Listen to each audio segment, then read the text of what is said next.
이재명 정부 첫 정기국회가 막이 오른 가운데 여야 대표 간 악수조차 하지 않는 상황 속 각종 법안과 예산안, 국정감사에서 여야가 첨예하게 맞붙을 전망입니다.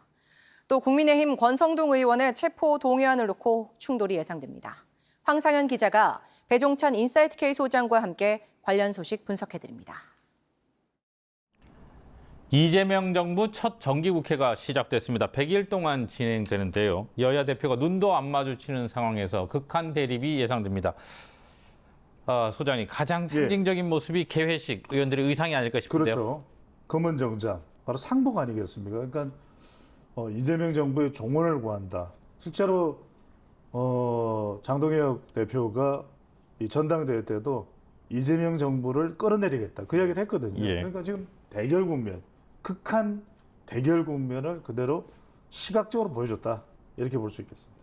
자, 국민의힘 권성동 의원의 체포동의안 표결도 화약고가 될 전망이에요. 9일 혹은 10일 정도 될 것 같은데요.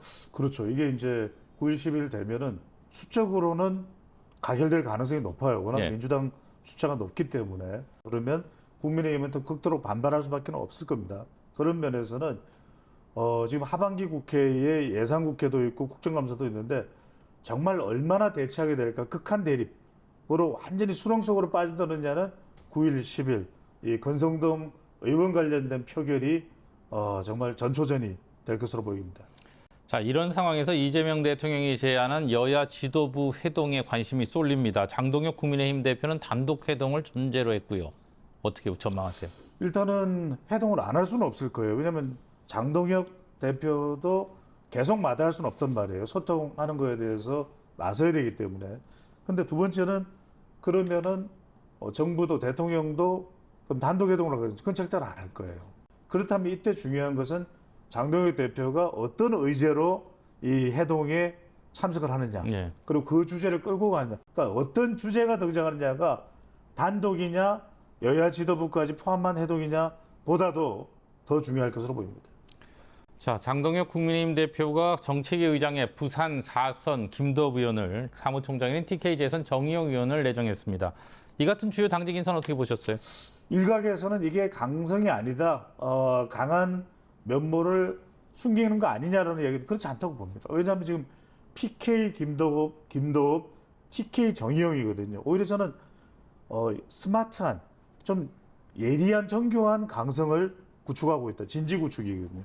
그럼 이걸 통해서 내부를 장악하고 그런 다음에는 전투력을 발휘하겠다라고 하는 TK와 PK, 본인은 충청, 수도권, 이런 구성이라고 볼 수 있는 것이죠. 자, 장 대표의 미묘한 태도 변화에 요즘 관심이 좀 쏠리고 있어요. 이재명 대통령, 윤석열 전 대통령 전환길 씨에 대한 입장 변화가 읽힌다는 건데 어떻게 보십니까? 내부에 취약한 고리는 최소화하고 외부로 대결할 수 있는 전투력은 극대화한다. 이 논리인 것 같아요. 그런데 왜냐하면은 윤석열 전 대통령 또는 김건희 여사, 한동훈 전 대표, 전환길 강사 이야기를 계속 해봐야 분란이 끊이질 않을 거예요. 그래서 이건 최소화하자. 그래서 오히려 조용하고 정교한 장을 하고 시끄러워야 되는 것은 외부를 향해서, 이재명 정부를 향해서는 강한 공격력을 가지는 구조로 가져가고 있는 것으로 보입니다.